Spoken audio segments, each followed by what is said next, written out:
chef de l'État a échangé avec une infirmière, 25 ans d'expérience et un désespoir, vous allez l'entendre, qui en dit long sur l'état de notre système de soins. Il n'y a plus d'évaluation, il n'y a plus de formatrices, d'infirmières.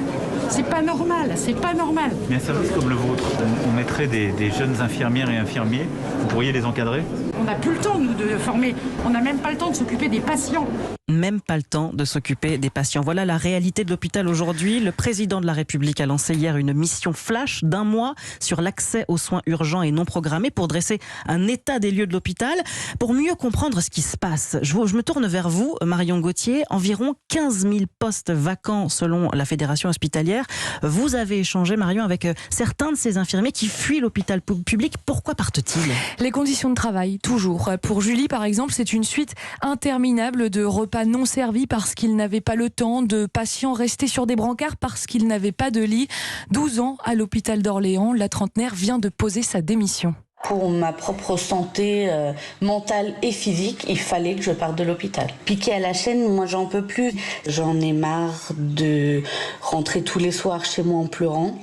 J'ai rêvé que je m'ouvrais les veines au milieu de mon service pour que la direction puisse nous entendre sur nos revendications. Et certains se tournent comme elle vers le libéral pour redonner du sens à leur métier. D'autres renoncent à l'exercer. Catherine, 20 ans d'ancienneté, est partie en 2020 pour faire de la comptabilité. Quand il faut faire un soin, c'est pas un dossier qui peut attendre le lendemain pour être traité. Mon métier, je l'aimais, je l'aime toujours. J'ai pas arrêté parce que je voulais arrêter en fait. J'ai arrêté parce que j'y arrivais plus. Tant pis, maintenant moi je veux être tranquille en fait quoi. Voilà, et tous ceux avec qui j'ai échangé me disaient rêver plus jeune de l'hôpital public, mais les carrières là-bas, c'est terminé, lâcher l'un d'eux, c'est humainement impossible. Alors Marion, il y a ceux qui sont déjà partis, ceux qui sont toujours suspendus parce que non vaccinés, ils sont quand même 15 000. Et puis il y a tous ceux qui envisagent de quitter la profession.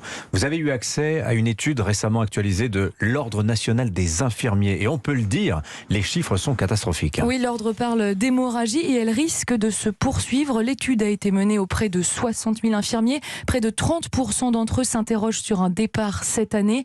15% sont certains de raccrocher la blouse définitivement. Un mouvement très grave, commente Patrick Chamboredon. Le président de l'Ordre des infirmiers souligne la lassitude du personnel. Un salarié d'établissement public sur 2 estime être en burn-out.